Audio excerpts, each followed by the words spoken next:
Hi, I'm Nancy and I'm an audiologist and a speech therapist. Last time I did a video on what auditory processing is. Today I'm talking about auditory processing disorders, or APD. APD is the disruption of the transmission of the signal from the ears to the brain.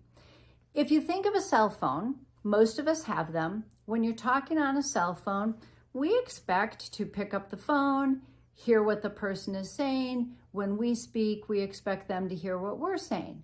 But we've almost all experienced a disruption in that. The cell phone drops out the signal, there may be an echo, it may be a delayed sound. So think of the brain as your cell phone. And if you have an auditory processing disorder, it's dropping little pieces of information or it's delayed. I know I've been on the phone and I've said something and then I hear my voice saying it. Or there have been little pieces where it just cuts out. Your brain doesn't cut out for long, but it cuts out on nanoseconds. Especially if the brain is injured, it drops little pieces of information and then your brain has to work harder to fill those in. And sometimes we'll fill them in correctly, sometimes we'll get it wrong. And when it's wrong, there's a communication breakdown. Do you know that over half the people that have had a brain injury have some sort of hearing challenge, whether that's actual hearing or an auditory processing disorder?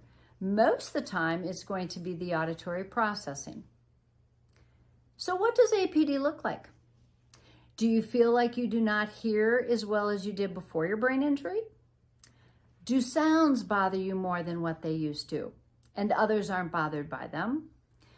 When talking in a restaurant or at a family gathering or at a party, do you find that it's harder to understand what people are saying? Does background noise interfere with your ability to hear what the person is saying directly to you? Are you easily distracted by those sounds where you hear something and you're looking one direction or the other because that sound is so interruptive or intrusive?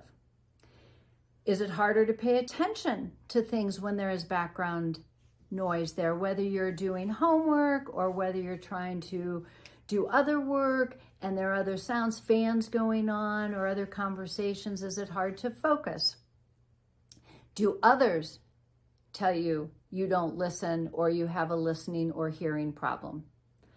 All of those can be signs of a hearing problem or an auditory processing disorder. So if you experience those or people tell you you're experiencing those, consider having your auditory processing checked. It is treatable and there'll be more to follow on the next video.